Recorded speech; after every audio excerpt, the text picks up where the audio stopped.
പത്മാസ് ടച്ചിൻ്റെ മറ്റൊരു എപ്പിസോഡിലേക്ക് എല്ലാവർക്കും ഒരിക്കൽ കൂടി സ്വാഗതം. കഴിഞ്ഞ എപ്പിസോഡിൽ ഞാൻ ഇൻ്റലിജൻസിനെ കുറിച്ചാണ് പറഞ്ഞിരുന്നത്.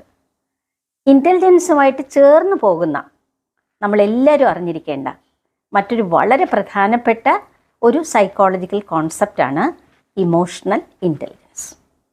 ഈ ബുദ്ധിയുടെ 3 ഭാഗങ്ങൾ ഞാൻ പറഞ്ഞപ്പോൾ, അല്ലെങ്കിൽ 3 ഫാക്ടേഴ്സ് പറഞ്ഞപ്പോൾ, അതിൽ അബ്സ്ട്രാക്റ്റ് ഇൻ്റലിജൻസും മെക്കാനിക്കൽ ഇൻ്റലിജൻസും അതുപോലെ തന്നെ പ്രധാനപ്പെട്ടതാണ് സോഷ്യൽ ഇൻ്റലിജൻസ് എന്നും ഞാൻ പറഞ്ഞിരുന്നു. ഈ സോഷ്യൽ ഇൻ്റലിജൻസുമായിട്ട് വളരെയേറെ അടുത്ത് ബന്ധപ്പെട്ട് കിടക്കുന്ന ഒരു കോൺസെപ്റ്റാണ് ഇമോഷണൽ ഇൻ്റലിജൻസ്. നമ്മളെ തന്നെ നമ്മൾക്കറിയാനും മറ്റുള്ളവരെ നമുക്കറിയാനും ആ രീതിയിൽ നമ്മുടെ ഇമോഷൻസിനെ മാനേജ് ചെയ്തുകൊണ്ട് മറ്റുള്ളവരോട് കൂടി കുറച്ചുകൂടി സൗഹാർദ്ദപരമായിട്ടും നയപരമായിട്ടും ഇടപെടാനുള്ള മനുഷ്യൻ്റെ കഴിവിനെയാണ് ഇമോഷണൽ ഇൻ്റലിജൻസ് എന്ന് പറയുന്നത്. ഇന്ന് വളർന്നു വരുന്ന വലിയൊരു കോൺസെപ്റ്റാണ് ഇമോഷണൽ ഇൻ്റലിജൻസ്. ഇത് നമ്മുടെ വീടുകളിൽ, നമ്മുടെ ഓഫീസുകളിൽ, മറ്റ് സ്ഥാപനങ്ങളിൽ, അല്ലെങ്കിൽ എവിടെയാണോ മനുഷ്യരുമായിട്ട് നമ്മൾ ഇടപഴകുന്നത് അവിടെയെല്ലാം തന്നെ വളരെ കാര്യമാത്ര പ്രസക്തമായിട്ട് വേണ്ട, അല്ലെങ്കിൽ കാര്യമാത്ര പ്രസക്തം എന്ന് ഞാൻ ഉദ്ദേശിച്ചത് വളരെ പ്രസക്തമായി തന്നെ ഉപയോഗിക്കേണ്ട ഒരു കോൺസെപ്റ്റാണ്. എന്താണ് ഇമോഷണൽ ഇൻ്റലിജൻസ്? നമ്മൾ ബുദ്ധിയെപ്പറ്റി പറഞ്ഞല്ലോ. ബുദ്ധിയുള്ള പല ആളുകളും ആത്മഹത്യ ചെയ്യുന്നതായിട്ട് നമ്മൾ കാണുന്നു. അവരുടെ കുടുംബജീവിതങ്ങളിൽ പരാജയപ്പെടുന്നതായിട്ട് നമ്മൾ കാണും. അവരുടെ ഔദ്യോഗിക മേഖലകളിൽ അവരൊരു വൻ പരാജയമായി മാറുന്നത് നമ്മൾ കാണുന്നു. ഒരുപാട് പേര് എൻ്റെ അടുത്ത് കൗൺസിലിങ്ങിന് വരുമ്പോൾ അവർക്ക് ബുദ്ധിയില്ലാത്തത് കൊണ്ടല്ല, അവർക്ക് മറ്റെന്തോ കുറവുള്ളത് കൊണ്ടാണ് എന്ന് നമ്മൾ തിരിച്ചറിയുന്നു. ആ കുറവിനെയാണ് ഇമോഷണൽ ഇൻ്റലിജൻസിൻ്റെ കുറവ്. കുറച്ചുകൂടി വ്യക്തമാക്കി പറഞ്ഞാൽ, ആദ്യം നമ്മൾക്കൊരു പ്രശ്നം വരുമ്പോൾ, അല്ലെങ്കിൽ സൗഹൃദങ്ങളിൽ, ബന്ധങ്ങളിൽ, വ്യക്തിബന്ധങ്ങളിൽ, വീടുകളിൽ, അങ്ങനെയുള്ള എല്ലാ കാര്യങ്ങളിലും നമ്മൾക്ക് ഒരു വീഴ്ച വരുമ്പോൾ നമ്മൾ ആദ്യം ചിന്തിക്കേണ്ടത്, ഇമോഷണലി ഇൻ്റലിജൻ്റ് ആണ് നിങ്ങളെങ്കിൽ ആദ്യം ചിന്തിക്കേണ്ടത് നിങ്ങളെപ്പറ്റിയാണ്, നിങ്ങളുടെ ഇമോഷൻസിനെ കുറിച്ചാണ്. മനുഷ്യജീവിതത്തിൽ ഇമോഷൻസിന് വളരെ പ്രാധാന്യമുണ്ട്. നമ്മുടെ ബിഹേവിയർ എല്ലാം നിർണ്ണയിക്കുന്നത് നമ്മുടെ ഇമോഷൻസാണ്. ഈ ഇമോഷൻസ് നിങ്ങളുടേത് മനസ്സിലാക്കാതെ നിങ്ങൾ എന്തിനാണ് മറ്റുള്ളവരുടെ ഇമോഷൻസിൻ്റെ പുറകെ പോകുന്നത്? പലപ്പോഴും ഈ കൗൺസിലിങ്ങിന് പ്രശ്നവുമായിട്ട് വരുന്ന ആളുകളുടെ ഏറ്റവും വലിയ പ്രശ്നം അവരുടെ ഇമോഷൻസിൽ എവിടെ നിൽക്കുന്നു എന്നവർ മനസ്സിലാക്കുന്നില്ല എന്നുള്ളതാണ്. അപ്പോൾ ആദ്യത്തെ സ്റ്റെപ്പ് എന്ന് പറയുന്നത് അണ്ടർസ്റ്റാൻഡ് യുവർ ഓൺ ഇമോഷൻസ്. അതിൽ നമുക്ക് ഒരുപാട് പോസിറ്റീവ് ഇമോഷൻസ് ഉണ്ട്, നെഗറ്റീവ് ഇമോഷൻസ് ഉണ്ട്. അത് നമ്മുടെ നെഗറ്റീവ് ഇമോഷൻസ് ആണോ കൂടുതൽ, പോസിറ്റീവ് ഇമോഷൻസ് ആണോ കൂടുതൽ, മനസ്സിലാക്കാൻ ശ്രമിക്കേ. എന്നിട്ട് നമ്മൾക്ക് നമ്മളെ പറ്റി തന്നെ ഒരു ധാരണ ഉണ്ടാക്കുന്നതാണ് ആദ്യത്തെ സ്റ്റെപ്പ് എന്ന് പറയുന്നത്.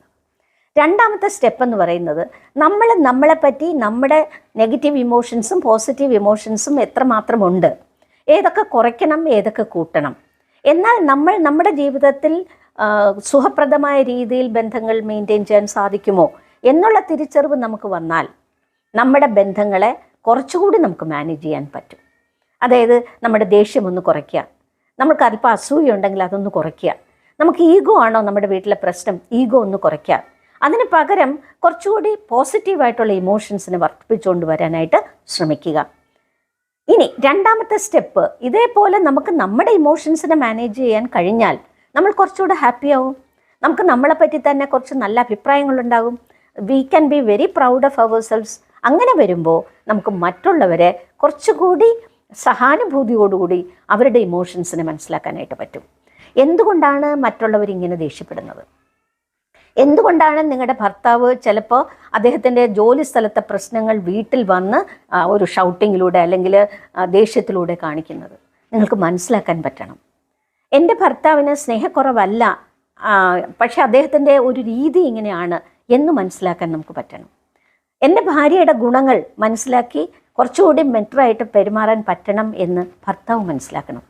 ഇതേപോലുള്ള ഒരു മനസ്സിലാക്കൽ, അതാണ് മറ്റുള്ളവരുടെ ഇമോഷൻസ് മനസ്സിലാക്കാനുള്ള കഴിവ്. ഇങ്ങനെ വന്നു കഴിഞ്ഞാൽ നമ്മുടെ നാലാമത്തെ സ്റ്റെപ്പ് എന്ന് പറയുന്നത്, ഇത്തരത്തിൽ നമ്മളെപ്പറ്റി മനസ്സിലാക്കി, മറ്റുള്ളവരെ പറ്റി മനസ്സിലാക്കി, നമ്മുടെ പെരുമാറ്റങ്ങളുടെ പിന്നിലുള്ള വികാരങ്ങൾ എന്താണെന്ന് മനസ്സിലാക്കി, ഈ വികാരങ്ങളുടെ ഉത്ഭവം എന്താണെന്ന് മനസ്സിലാക്കി, അതിനെ മാനേജ് ചെയ്യാൻ പറ്റും എന്ന് നമ്മൾ തിരിച്ചറിഞ്ഞു കഴിഞ്ഞാൽ ബന്ധങ്ങളെ മാനേജ് ചെയ്യാൻ പറ്റും. കുറച്ചുകൂടി നമ്മുടെ താല്പര്യപൂർവ്വം ഇതിനെ കൺസിഡർ ചെയ്താൽ നമുക്ക് തന്നെ ഒരു കൗൺസിലിംഗ് സെൻറ്ററിൽ പോകേണ്ട ആവശ്യമില്ല, ഒരു സൈക്കോളജിസ്റ്റിനെ കാണേണ്ട ആവശ്യമില്ല. നമുക്ക് നമ്മളെ തന്നെ മാനേജ് ചെയ്തെടുക്കാം, മറ്റുള്ളവരെ മനസ്സിലാക്കി മാനേജ് ചെയ്യാൻ പറ്റും. അങ്ങനെ നമ്മുടെ റിലേഷൻഷിപ്പുകളെ നമുക്ക് കുറച്ചുകൂടി മെച്ചപ്പെടുത്തി മുന്നോട്ട് കൊണ്ടുപോകാൻ സാധിക്കും. ഇത് വളരെ നിസ്സാരമാണ്. നമ്മൾ പലപ്പോഴും വിവാഹത്തിന് മുമ്പ് എല്ലാവരും പറഞ്ഞു കൊടുക്കുന്നത് പരസ്പരം മനസ്സിലാക്കണം എന്നാണ്. എന്താണ് നിങ്ങൾ പരസ്പരം മനസ്സിലാക്കേണ്ടത്?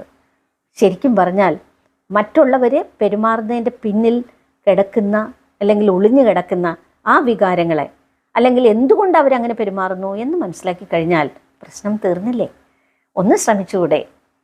ഇനി വീണ്ടും കാണുന്നത് വരെ എല്ലാ കൂട്ടുകാർക്കും ബൈ.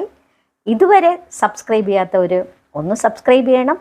എനിക്കെന്തെങ്കിലും ഞാൻ എൻ്റെ പ്രസൻറ്റേഷനിലുള്ള നന്മകളും തിന്മകളും ഒന്ന് ചൂണ്ടിക്കാണിക്കാൻ കമൻറ്റ് ബോക്സിൽ ഒന്ന് കയറുക, ഒരു ലൈക്കും കൂടി തരിക. Thank you very much. Thank you for listening to me.